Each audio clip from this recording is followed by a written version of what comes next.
Ce 20 novembre, Cube fit une annonce assez inquiétante. Le label de Yoja Idol s'est exprimé sur la santé d'Uki, qui semble s'être détériorée ces derniers jours. Dans le communiqué officiel, l'agence affirme qu'au matin du 20 novembre, la membre chinoise fut transportée d'urgence à l'hôpital. Le médecin l'aurait diagnostiqué et lui aurait prescrit un repos pour un temps indéterminé. Sans mentionner la cause de cette soudaine admission à l'hôpital, Cube continue en affirmant que l'idol ne pourra pas participer aux prochains événements, dont le Star River Fan Call prévu sur la journée même. La nouvelle évidemment ne manqua pas d'inquiéter tous les Neverland. Certains se demandent si cela n'est pas dû aux conditions horribles dans lesquelles Idol s'est produite à la Music Bank au Chili. Pour rappel, l'event a dû être carrément annulé après la pluie torrentielle et la chute de Shuha sur scène. Le fandom implore un meilleur traitement des artistes de la part du label.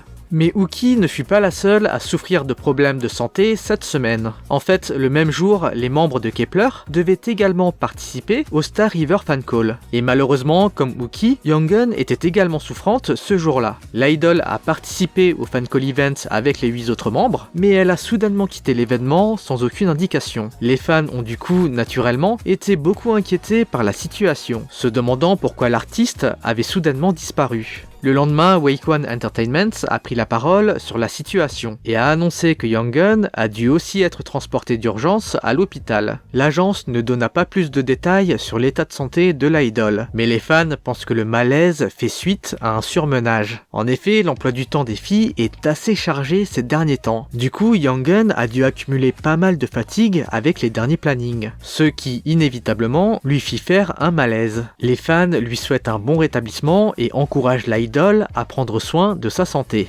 Mais depuis un moment, les internautes conseillent également à Wonyoung de prendre soin de sa santé, notamment à cause de son poids qui semble diminuer de jour en jour. Et cette semaine, les inquiétudes ont été encore plus nombreuses concernant la membre d'IVE. Une vidéo affichant l'idol durant un fansign event suscita l'attention des netizens. Dans le clip, on peut y voir Wonyoung signer un album, mais sa main semble être squelettique. On peut clairement apercevoir les veines qui ressortent de la main de l'artiste. Du coup, les fans ont partagé leurs craintes pour l'idol de 18 ans, dont le corps semble vraiment exténué. D'ailleurs, les soupçons de malnutrition ont été renforcés avec son comportement lors du dernier épisode de Game Caterers. Dans le TV show, les membres devaient répondre à une série de questions pour gagner de la nourriture. Et alors que le band fut récompensé avec plusieurs plats et snacks, Wonyoung a eu un comportement décalé par rapport au groupe.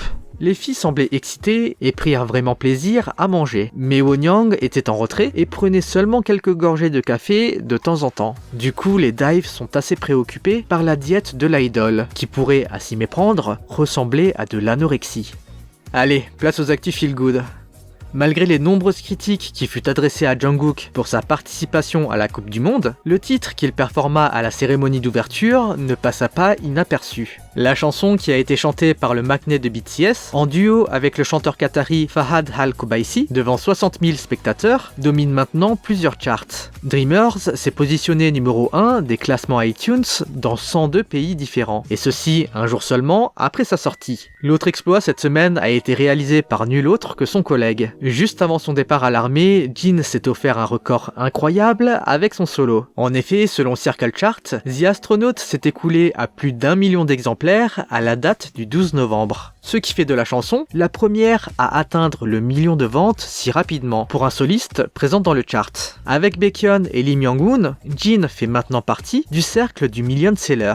Les ARMY se disent fiers de voir le Worldwide Anthem s'offrir un tel record juste avant son service militaire. Mais l'attention cette semaine s'est surtout concentrée autour du leader de Stray Kids. Bang Chan est connu pour tenir pas mal de lives avec ses fans. Et l'idol remit encore une fois ça, ce 20 novembre via un live sur TikTok. Mais cette fois, l'ambiance était assez pesante pour tous les stays présents durant le live. Bang Chan voulait rechercher des tickets pour le World Tour Maniac, qui se déroule en ce moment même. Mais certains sites faisaient la promotion de l'événement avec des photos contenant Woojin. Pour ceux n'étant pas au courant, Kim Woojin, ex-lead vocaliste du band, a dû quitter le groupe fin 2019. Woojin fut accusé d'harcèlement sexuel de la part d'internautes sur Twitter, ce qui poussa ce dernier à simplement se retirer. Du coup, ça fait presque 3 ans que le band évolue à 8 membres. Cependant, Bang Chan n'arrêtait pas de trouver des photos avec les 9 membres initiaux.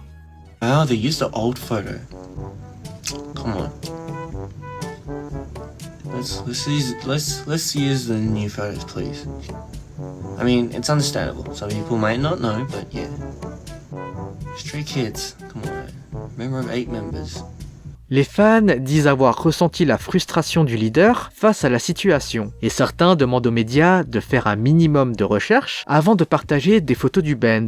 Cependant, Woojin a quitté le groupe sans avoir été clairement identifié comme coupable. En fait, l'ex-membre a décidé de partir avant que la controverse touche les autres membres et le groupe. De ce fait, Woojin n'a pas été reconnu coupable ni innocent. Bien qu'étant en très petit nombre, certains fans de l'ex-artiste disent que le comportement de Bang Chan n'est pas justifié. Les accusations n'ont pas été prouvées et Woojin, selon eux, s'est sacrifié pour le groupe. Il mériterait donc un meilleur traitement de la part des membres restants. Bang Chan aurait simplement dû ignorer les images et ne pas commenter de la sorte les clichés dans lesquels Woojin était toujours présent. Et finalement, certains remettent en question la loyauté du leader, qui semble rejeter complètement Woojin maintenant que ce dernier a quitté le groupe. Finalement, cette semaine, une annonce que beaucoup d'orbites redoutaient sans vraiment penser que cela arriverait a été faite par Blockberry Creative. Ce 25 novembre, le label de Luna a annoncé que Chiu avait été expulsé du band.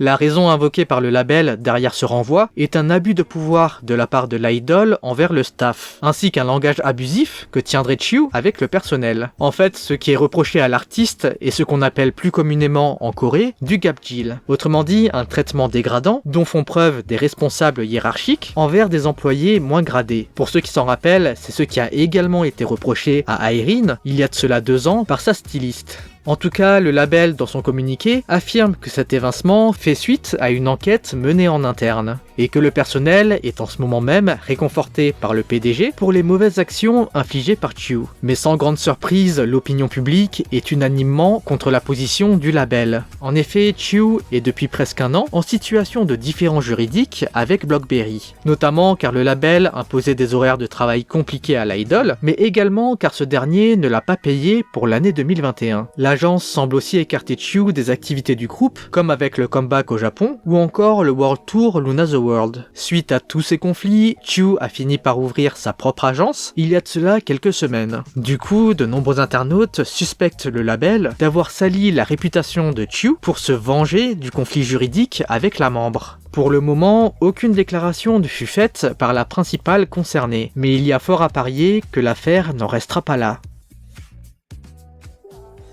Bon les amis, on se retrouve dimanche pour une nouvelle vidéo. En attendant, lâchez votre like, abonnez-vous et activez la cloche. Allez, on se dit à toutes et bye bye.